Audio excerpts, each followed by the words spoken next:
बुशरा बीबी को जहर देने के शवाहिद आ चुके हैं। उन पर जुल्म और सितम की मजम्मत करते हैं। कौमी असम्बली में अपोजिशन लीडर उमर अयूब हुकूमत पर बरस पड़े। कहा कि बुशरा बीबी के खिलाफ बोगस मुकदमात बनाए गए। आजम नज़ीर तारड़ ने जवाब दिया। इस्लामाबाद के निजी अस्पताल की रिपोर्ट्स आ चुकी हैं। दूध का दूध और पानी का पानी हो चुका है। बुशरा बीबी का मामला अदालत में ज़ेर समाअत है। सुन्नी इत्तेहाद कौंसिल अरकान के बुशरा बीबी की रिहाई के लिए नारे।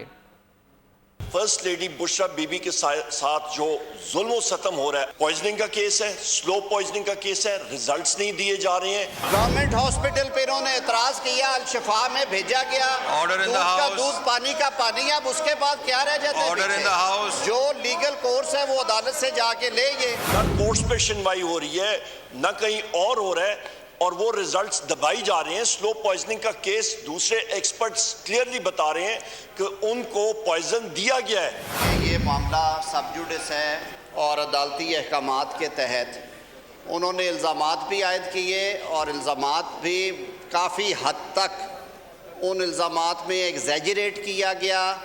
उनको जनाब स्पीकर इमीडिएटली रिलीज उनका होना चाहिए। उनके जो केसेस हैं वो टोटल बोगस केसेस हैं, खत्म हो चुके हैं। सबसे जो इस्लामाबाद का सेटल्ड एक इंस्टीट्यूशन है शिफा, वहाँ से रिपोर्ट्स आई हैं। अब जब रिपोर्ट्स दुरुस्त आ गई हैं तो मेरे ख्याल में इस एहतजाज की गुंजाइश नहीं है। सब्सक्राइब करें और बेल दबाएं ताकि कोई खबर रह न जाए।